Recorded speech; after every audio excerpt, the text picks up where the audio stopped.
Welcome and thank you for watching the 2022 RFP 2023 Housing Tax Credit Round 1 Multifamily Self-Scoring Worksheet Training. We will record this training and post the recording and the presentation notes on our website. We're going to mute your lines and you will be in listen-only mode. If you do have a question, please type that into the questions box and we will answer your question at the end of the webinar. Because we're a little pressed for time and we want to make sure to get through the presentation, we'll not pause to take questions during the webinar, but we want to make sure we answer your questions. So feel free to type those questions in to the questions box and we will answer them at the end. At Minnesota Housing, we believe in our mission. Housing is the foundation for success. So we collaborate with individuals, communities, and partners to create, preserve, and finance housing that is affordable. We offer products that support the development and preservation of affordable rental housing through both financing and long-term asset management. And Minnesota Housing also offers products and services to help Minnesotans buy and fix up their homes and stabilize neighborhoods, communities, and families. So thank you for being here and for being part of our mission. This tutorial will cover minimum thresholds, Minnesota Housing strategic priorities, and selection categories and criteria. But please note, I'm going to read our technical assistance disclaimer here. Technical assistance provided by Minnesota Housing staff is only advisory and does not guarantee that a development will receive points under a particular category or be selected for funding. While every effort is made to ensure the accuracy of the technical assistance, such assistance is subject to and does not modify or override the requirements of Minnesota Housing's Qualified Allocation Plan, the Self-Scoring Worksheet, Multifamily Application Instructions, the Multifamily Underwriting Standards, or other documents related to applications for funding. Applicants are encouraged to review the materials available on Minnesota Housing's website and consult with legal counsel, and if applicable, a knowledgeable tax credit professional to ensure compliance with all applicable applications, submission, and project requirements. Here is our agenda for today. We will cover what you need to know about the self-scoring worksheet. This document will be your companion document during this training. We advise you to either print out the self-scoring worksheet or have it next to you or have it available on a separate monitor while you watch this training. It will be helpful to highlight parts of the worksheet that we emphasize during training, and we'll also be sharing updates. We have a 2-year qualified allocation plan. We are in year 2 of the QAP, so it's the same QAP and self-scoring worksheet as last year. You can find our self-scoring worksheet on our website. It's under the Multifamily Partners section and also on the Application Resources page. And you'll find it under the 2022 RFP documents. This training is meant to be a high-level overview of the self-scoring worksheet. We'll go over some details, and all the details are found in the self-scoring worksheet. For more information, we will show you where to go, which will be technical assistance and our website. There are 2 key documents that applicants will need to review. On our website, they are called the Self-Scoring Worksheet. This is the source of truth. This worksheet will be your main reference tool for understanding the points you claim. It is part of the Qualified Allocation Plan. The second document is the Scoring Guide, which was updated for the 2022 Consolidated RFP/2023 HTC rounds 1 and 2. This guide is the companion document and reference to the self-scoring worksheet. Much of the supporting documentation is listed in the self-scoring worksheet, but the scoring guide contains more detail and clarifications. In some instances, helpful tools and templates are linked in the scoring guide. This training will review these helpful tools and templates. I'll refer to these documents throughout the training as the self-scoring worksheet or the SSW and the scoring guide. So applicants will enter their scores into the scoring wizard in the multifamily portal. We have a separate training on the scoring wizard, and that's available on our website. Once you enter your scores, you upload your documents into the portal application checklist. Make sure that your documentation matches what you have entered into the scoring wizard. Review both documents to make sure applications are competitive and you're eligible to receive points being claimed. We encourage you to request technical assistance. We'll show you where to make your request at the end of the presentation.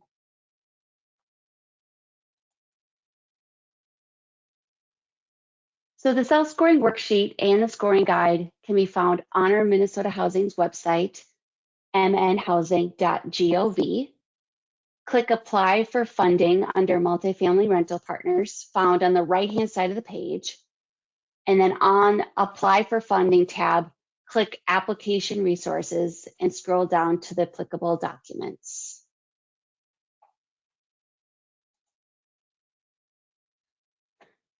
All projects must meet at least one of the agency's statutory strategic priorities or a strategic objective in Minnesota Housing's strategic plan, or the strategic priority outlined in Minnesota's statute for the Housing Tax Credit Program. The strategic priority is no longer captured in the self-scoring worksheet directly. There is a question in the rental housing narrative where applicants will select one or more items and provide a narrative summary of how the priorities are being met.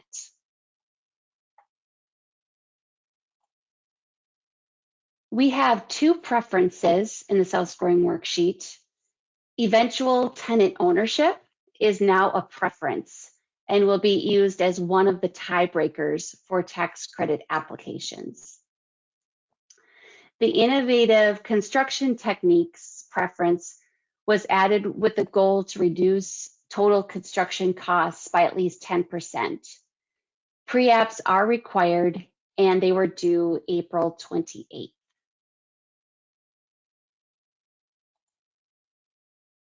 Scoring is an integral part of the RFP application process and is one of several ways that Minnesota Housing selects projects for funding. Housing tax credits, or HTC, projects must meet a minimum point requirement to move forward in the RFP process.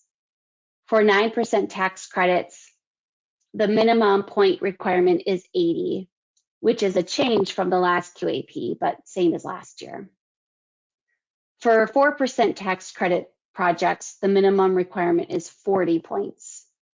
It is important for applicants to know that these point thresholds represent the minimum points needed. In reality, competitive projects score much higher.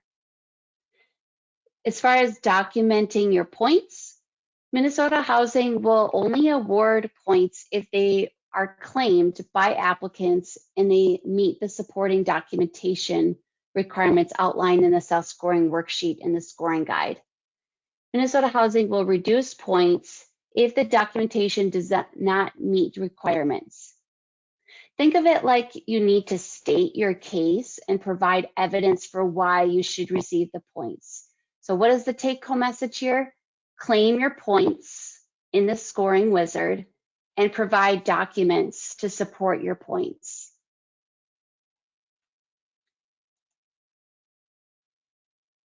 So you will be prompted in the scoring wizard to document your units for each selection criteria. You will be asked to enter either the total number of units or the number of restricted or assisted units for each selection criteria. Restricted and assisted mean the same thing for scoring purposes. Note there are certain minimum unit requirements, rent restrictions, and income restrictions. Refer to the self-scoring worksheet and scoring guide as you claim your points. Minnesota Housing will validate the number of units with the multifamily workbook and will reduce points if the documentation does not meet requirements. So see the instruction section of the scoring guide for more information.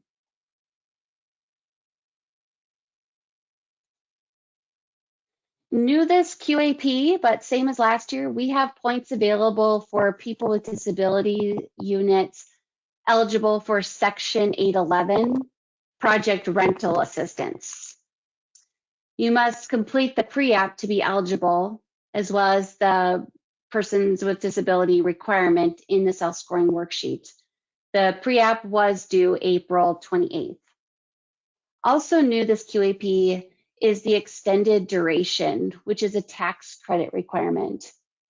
This language is found on page 5 of the self-scoring worksheet if you're following along. This is a change from previous years where owners applying for funds agree to waive the qualified contract and rental and occupancy restrictions apply for the term of the LURA. So yeah, just check that on page 5. Also on page 5, we address deeper rent targeting. All projects must set aside a minimum of 2% of the units at 30% MTSP rent levels and must set aside a minimum of 3% of unit rents at or below the housing assistance standard. And just another note for programming, we will be recording this webinar and putting the slides on our website on the application resources page. Also feel free to type in any questions and we'll answer your questions at the end of the webinar. All 9% applicants in round 1 must meet a minimum threshold. There are 5 threshold categories available to applicants. So 1, projects in the metropolitan area. 2, projects outside of the metropolitan area. 3, project is not restricted to persons of a particular age group, and a percentage of the units are set aside and rented to persons with a disability. 4, preserve existing subsidized housing. And lastly, rural development. Projects can meet more than one threshold. For example, a preservation project might also meet the metropolitan area threshold. For sake of time, we are keeping this part very high level since we have no changes from the last QAP, and we refer you to the self-scoring worksheet and scoring guide for more details.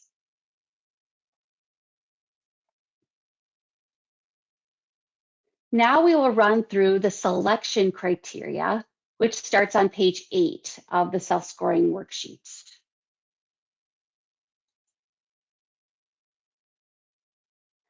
There are several selection categories that establish the scoring framework. The categories are greatest need tenant targeting, serves lowest income for long durations, which includes preservation, increasing geographic choice, supporting community and economic development, efficient use of scarce resources, building characteristics, and for 9% tax credits, unacceptable practices. Each category is broken down into various selection criteria that equate to points.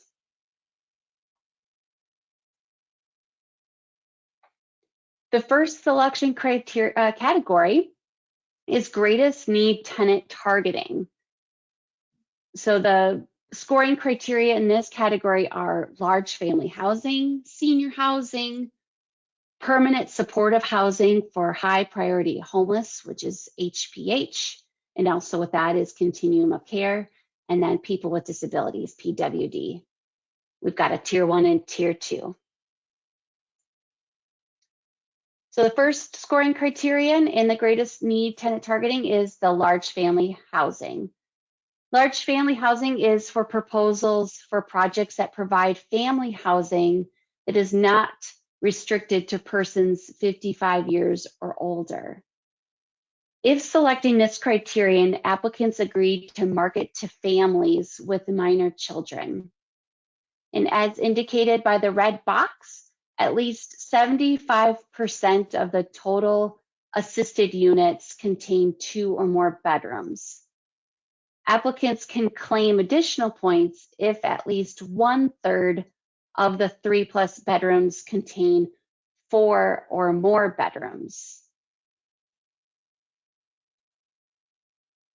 The unit calculation is based on calculations using the number of assisted units. An assisted unit is defined as tax credit units for tax credit applications and affordable units for deferred funding. Minnesota Housing will validate the number of units entered in the self-scoring worksheet with the number of units indicated on the unit or rent grid on the housing income tab of the project's workbook.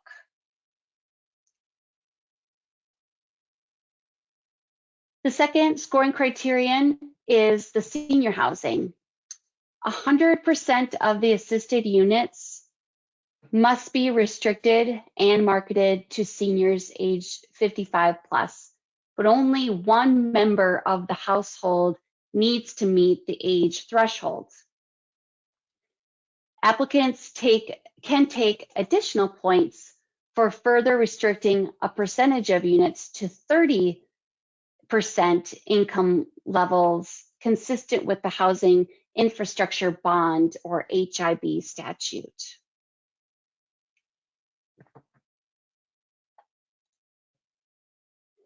And a project can be either senior housing or large family housing. It cannot be both.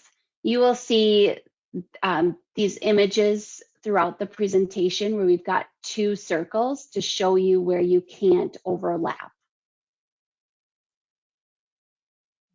Additionally, senior housing units that are further restricted cannot overlap with rental assistance units that are further restricted. And this, again, is clearly laid out in the SSW. The third scoring criterion is in the greatest need tenant targeting category is permanent supportive housing for high priority homeless or HPH. To be eligible for HPH points, the project must meet the HPH threshold requirements and have a minimum of 5% of total units, but no fewer than 4 units must be set aside and rented to households prioritized for permanent supportive housing by the coordinated entry system. Applicants can receive additional continuum of care points if projects prioritize the local need identified by the local continuum of care or COC. Note that applicants can see COC priorities listed for a project's county by reviewing the continuum of care priorities methodology. This can be found on the Housing Tax Credit webpage.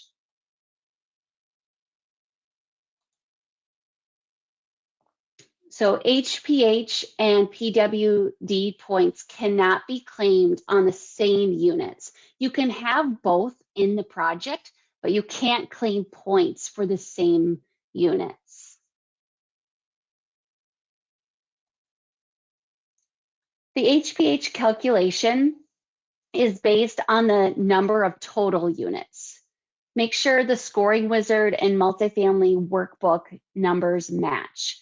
The HPH units must be marked as HPH units on the rent and income grid in the workbook, and the type of rental subsidy must be indicated.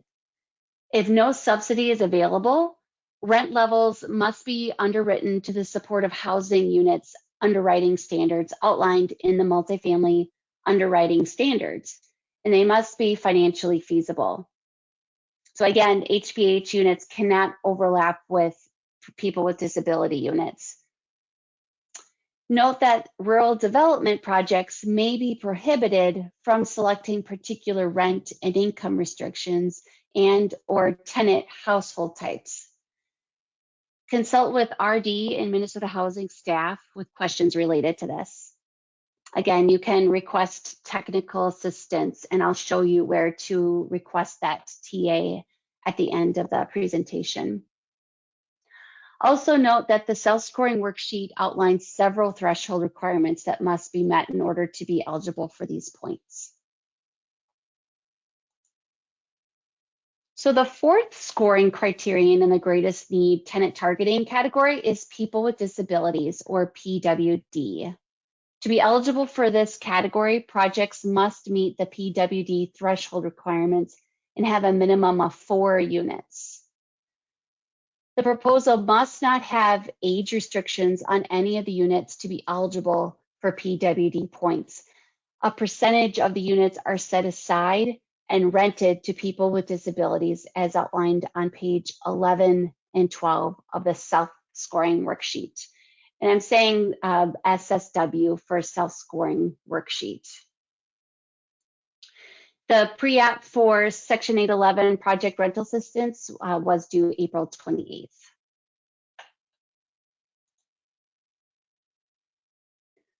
So Minnesota Housing will validate the number of PWD units and all other information with the submitted multifamily workbook.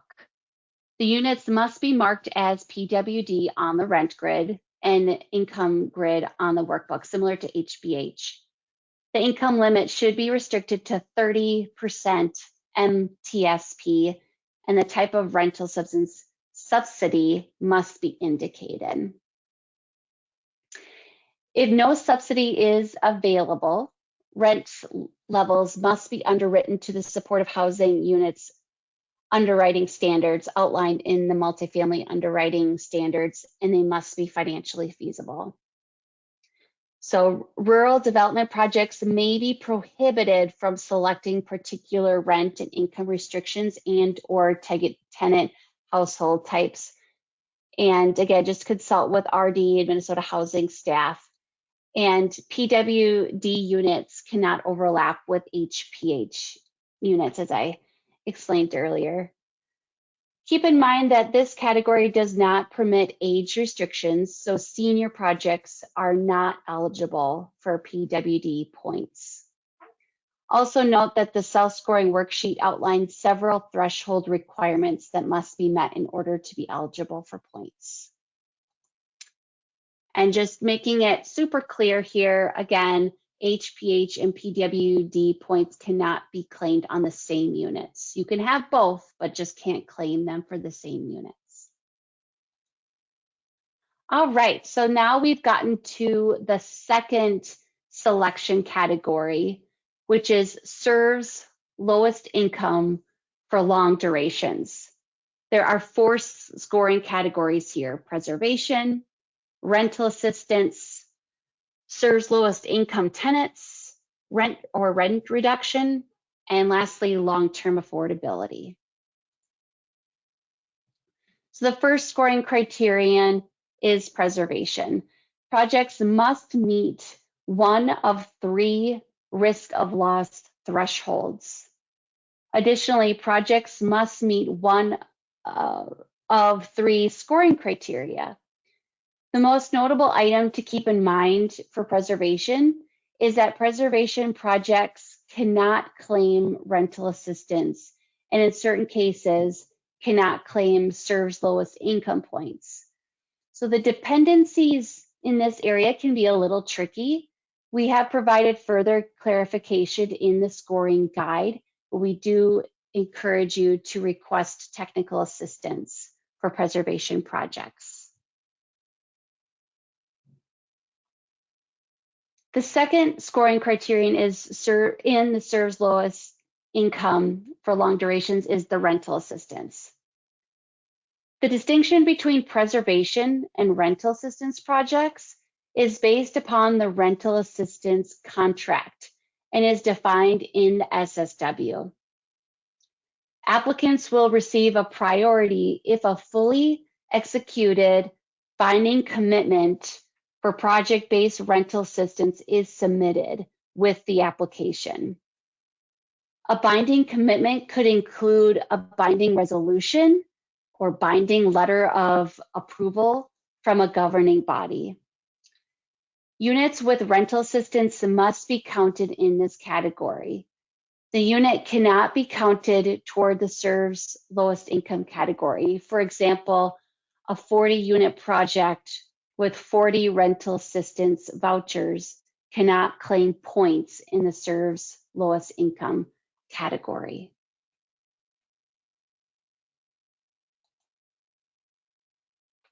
Commitment documentation must be fully executed, state the project name, and include the number of units. So commitment documentation for further restricting incomes no longer needs to state the approval of the governing body. Commitment documentation is contingent on Minnesota Housing Award is acceptable. So if you have a commitment documentation from Minnesota Housing, that is acceptable. For private rental assistance, in addition to the items above, the commitment documentation must be for at least 4 years. So again, Minnesota Housing will validate the number of rental assistance units in the multifamily workbook. The units must be marked as rental assistance on the rent and income grid on the workbook, and the type of rental subsidy must be indicated. And please provide a fully executed binding commitment. A commitment can be contingent, as I just mentioned, on receiving an award from Minnesota Housing. A commitment cannot be subject to a third-party RFP to award vouchers. Again, there's more details in the SSW and the scoring guide. Just want to reiterate here that preservation projects cannot claim rental assistance. And again, the dependencies or, like which units you can claim and which ones you can't can get a little tricky. So we provide further clarification in the scoring guide and recommend that technical assistance. All right, the third criterion in this category is serves lowest income tenants / rent reduction. Just like last year, applicants can claim points for a percentage of units with rents that are at or below 50% MTSP limits.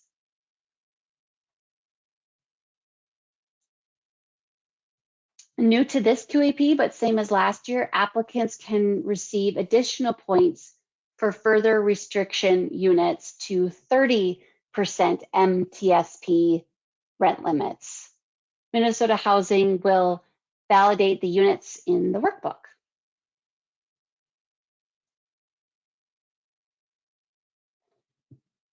So SERV's lowest income selection criterion cannot be claimed for units that qualify as units that have new or existing rental assistance. This would include the people with disabilities tier 2, section 811, preservation, tier 1, and rental assistance. So you can have both in the project, but cannot claim points for both for the same units. So here are the rental and income limits on our website found under our quick links, which is on the left-hand side of our webpage. HUD recently published new income limits. Minnesota Housing uses the HUD published limits to compute income and rent limits for all of our loan programs. So we will post the 2022 income and rent limits on our webpage as soon as we are able, and we will send an e-news when those income limits are available. The fourth and final criterion in the serves lowest income for long durations category is the long-term affordability. So deferred projects are now eligible, and we also added additional points for 50-year terms.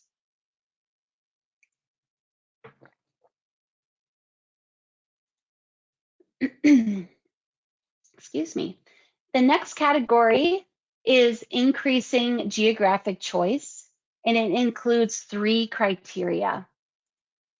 We've got the need for more affordable housing options, workforce housing communities, and transit and walkability in metro area and greater Minnesota. So we did eliminate the economic integration and high performing schools last QAP. To help you score, you can use the Community Profiles tool located on Minnesota Housing's website.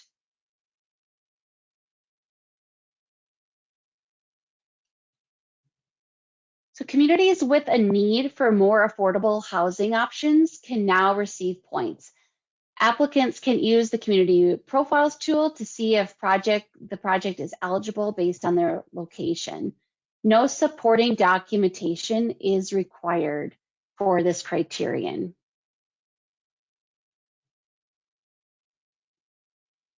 And next is transit and walkability.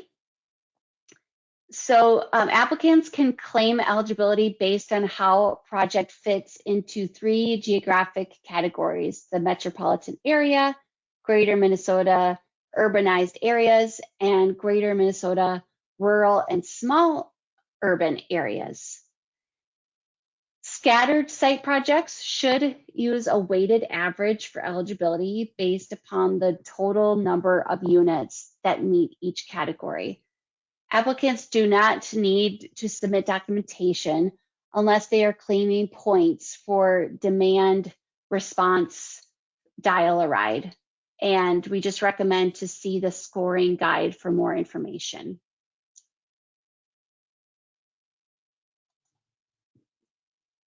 Okay, the fourth selection category is supporting community and economic development. So there are 6 scoring criteria in this category: community development initiative, equitable development, rural tribal, qualified census tract / community revitalization, tribal equivalent areas and opportunity zones. And then we've got multifamily award history, which was new this QAP, and Black, Indigenous, and people of color owned and women owned business enterprise. The first scoring criterion is the category, is the Community Development Initiative. To be eligible for this criterion, projects must be a targeted geographic area, and applicants must submit a map of the area. Applicants need to submit a copy of the initiative or plan. Note that affordable housing needs to be listed as a key strategy of the plan. Applicants also need to submit a stakeholder list that identifies the roles of the stakeholders.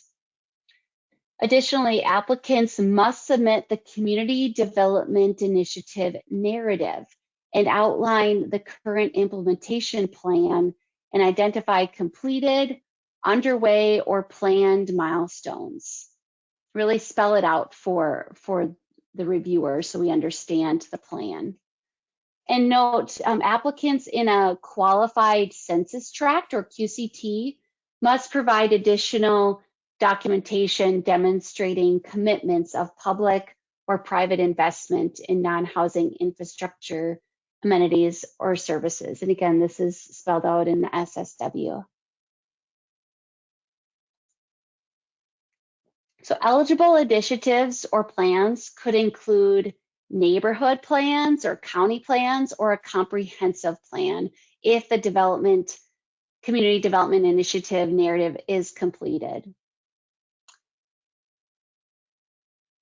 Comprehensive plans will not count on their own. Applicants must submit an acceptable narrative as a supplement, including all updates and supporting documentation described on the previous slide. So housing and market studies are not eligible for these points.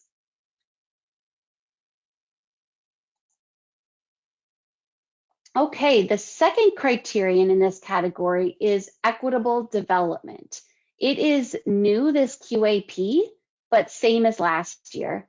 And it's designed to amplify the voices, input, and needs of communities most impacted. You'll hear that acronym CMI, communities most impacted in the development process. So I'm going to spend a little bit of time on this category since it was new last year. To be eligible for equitable development, submit documentation that meets all 4 of the following threshold criteria at the time of application. We're going to go through each of these threshold items in detail, but just so you've got the list, it's significant involvement of a qualified stakeholder group. 1B, housing disparity is addressed by the development.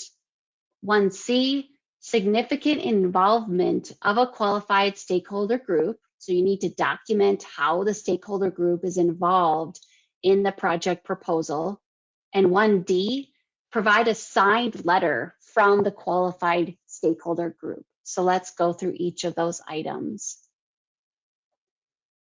A qualified stakeholder group must have meaningful representation of communities most impacted, who have an active and participatory role in shaping and carrying out the priorities and goals of the stakeholder group. Its mission and purpose must have some connection to uplifting and supporting communities most impacted in its work. So multiple qualified stakeholder groups are acceptable, but each must on their own meet the threshold criteria. Applicants should narrow the focus to 1 or 2 qualified stakeholder groups. It's not necessary to check every single one of these. We want to see meaningful participation from 1 or 2 groups. And directly engage with those groups. Other people can be facilitators, but cannot speak on the community's most impacted's behalf. We want to see qualified stakeholder groups be providing direct feedback from the community most impacted. And you should have concrete results, or in this case, design features that is a result of the engagement with the community most impacted. So for example, if your community most impacted is large families, we don't want to see just large units. We have examples of this in the coming slides of what we're looking for. So refer to the self-scoring worksheet for a full list and to see what's needed in the narratives. So next is housing disparity addressed by the development. So provide data for at least one community most impacted, represented by the qualified stakeholder group. And it should demonstrate the housing disparity and identify how the project will address the disparity. The data should apply to people living in Minnesota. So here are some examples. You could provide the Wilder Foundation's Community Compass, published research or evaluation reports, or federal, state, or local government data. So we want to see the documents. We want the documents uploaded to the portal, not just links to the documents.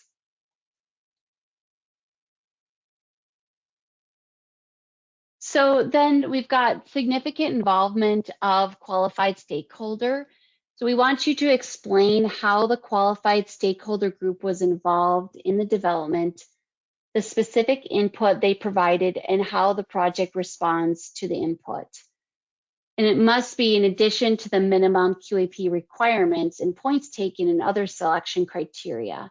So here I'm going to give you a couple of examples from past applications and what we're looking for here.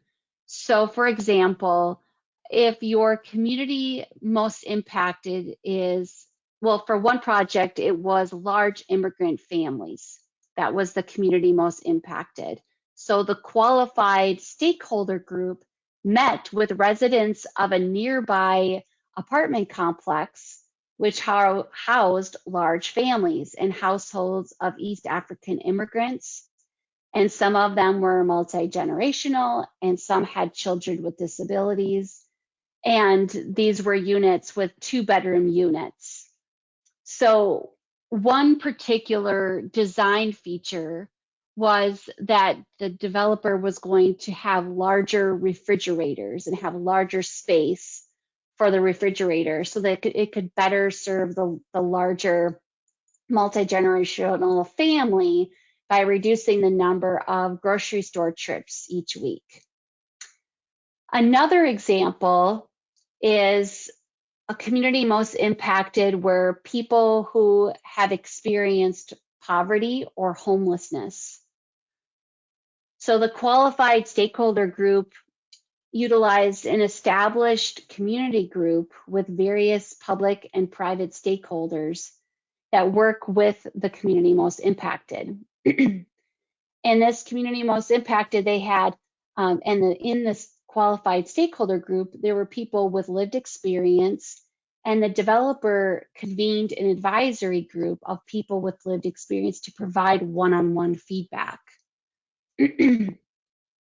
And one particular design feature is that the driveway or building entrance would be compatible with dial-a-ride buses coming to the property, because most of these folks would not have cars. So this would be sufficient, they need sufficient approach and turnaround space. Those are just a couple of examples of what would work. So the key message here is we don't want the qualified stakeholder group to represent what they think the community most impacted needs. We want the qualified stakeholder group to provide direct feedback from the community most impacted. The final threshold is a signed letter from the qualified stakeholder group that addresses what we have outlined in the SSW. Again, read the self-scoring worksheet if you plan to take points, and you can also request technical assistance. Okay, I will quickly go over these here. With rural tribal, we didn't have any changes. No supportive documentation is required in this criterion. Applicants can use the community profiles tool to see if their project is eligible. For the QCT community revitalization, this year applicants can receive points if the project is located in an opportunity zone. So no supporting documentation is required for this criterion. Note that to be eligible for QCT points, applicants must submit a plan that meets the requirements for the Community Development Initiative. And lastly, the multifamily award history is new this QAP. Applicants can receive points if the project is located in a community that hasn't received a multifamily Minnesota Housing Award in the past 5 years.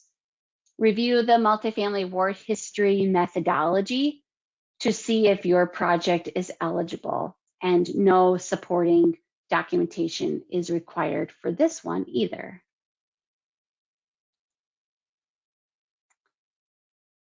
Okay, and then what was previously minority-owned business enterprise and women-owned business is now Black, Indigenous, and people of color owned and women-owned business. No changes were made to this portion of the criterion either. This is the same as last year.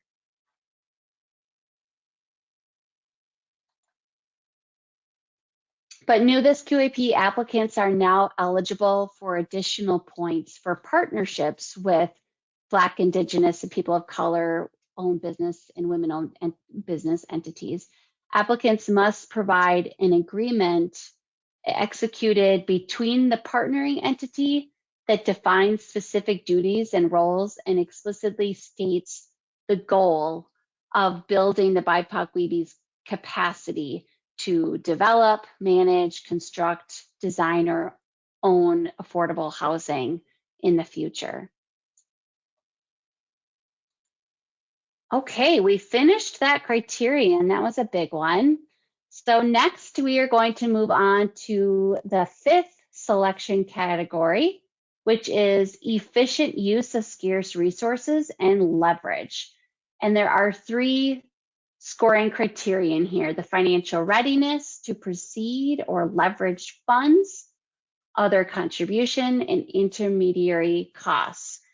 And please note that cost containment was eliminated for this QAP. The first scoring criterion is the financial readiness to proceed or leveraged funds. The intent of this criterion is to give applicants credit for secured funding commitments for permanent capital funding sources. The key change this QAP is that the denominator no longer has any exclusions, and the numerator excludes the first mortgage estimated tax credit proceeds. So there is a lot more information in the SSW and the scoring guide on this category. But the calculation now shows the total sources committed in comparison to the total development costs. All secured funding commitments for capital funding must be counted under this criterion. It cannot be counted under other contributions criterion that will be described in a minute. This can be calculated by dividing the total secured funding by the total development costs. And we've got lots of examples of what counts in the SSW and scoring guide. And next is the other contributions. The intent of this criterion is to give applicants credit for non-capital sources that reduce development costs and are not reflected on the sources or uses in the workbook. Examples include waivers of fees, land donations, or any other contributions that reduce the overall cost of the project. All non-capital sources must be counted in this calculation, and applicants cannot count them in the financial readiness to proceed or leveraged funds calculation described earlier. So again, the self-scoring worksheet and the scoring guide contain detailed information and examples of acceptable documentation and sources and examples. So pay close attention to these documents when obtaining commitments. All right, and the last one is intermediary costs. So generally, intermediary costs are soft costs associated with third-party services related to project development. For example, architect fees, engineering fees, appraisal fees, and fees for historic consultants. Projects receive more points for negotiating lower costs. So the self-scoring worksheet contains the only exclusions that will be allowed, and large amounts of exclusions should be backed up by supporting documentation submitted with the application. And that is all on that criterion. Now we have come to the sixth selection category, which is the building characteristics. There's three scoring categories here. We've got universal design, smoke-free buildings, and enhanced sustainability. And we are getting close to the end, so if anyone has questions, this is a good time to type them in so that we can answer them at the end. So with building characteristics, the first one is universal design. New this QAP, applicants must submit the universal design worksheet. And this worksheet and architectural construction application items will be reviewed to determine eligibility for the criteria. The determination to award points will be made at the sole discretion of Minnesota Housing. For elevator buildings, 100% of the assisted units must meet the definition. For non-elevator buildings, at least 10% of the assisted units must meet the definition.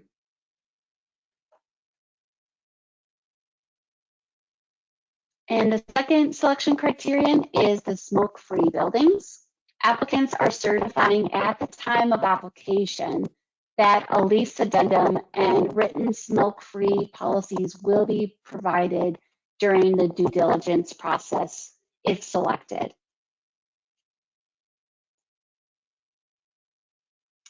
And next is the enhanced sustainability.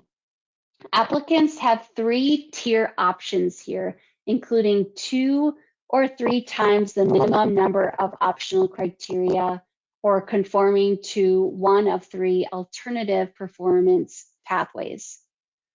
So applicants are encouraged to get technical assistance for enhanced sustainability requirements. So again, we'll show you that very shortly. The final selection category is unacceptable practices. This category only applies to tax credit projects and may only apply to specific tax credit types. For example, the 9% and the 4% projects. So Minnesota Housing will impose penalty points on projects where warranted. So the self-scoring worksheet is your source of truth. You will enter your scores into the scoring wizard. You will make sure that your documentation matches what you entered in the self-scoring worksheet. So you want to make sure the scoring wizard and the workbook align. And the scoring guide is your reference tool to the scoring self-scoring worksheet. So check both documents, and we do encourage you to watch the Scoring Wizard training, and we do have a recording on our website, and we do recommend that technical assistance, which can be found on our website, mnhousing.gov. You go to multifamily rental partners, and on the beige toolbar, you'll see apply for funding.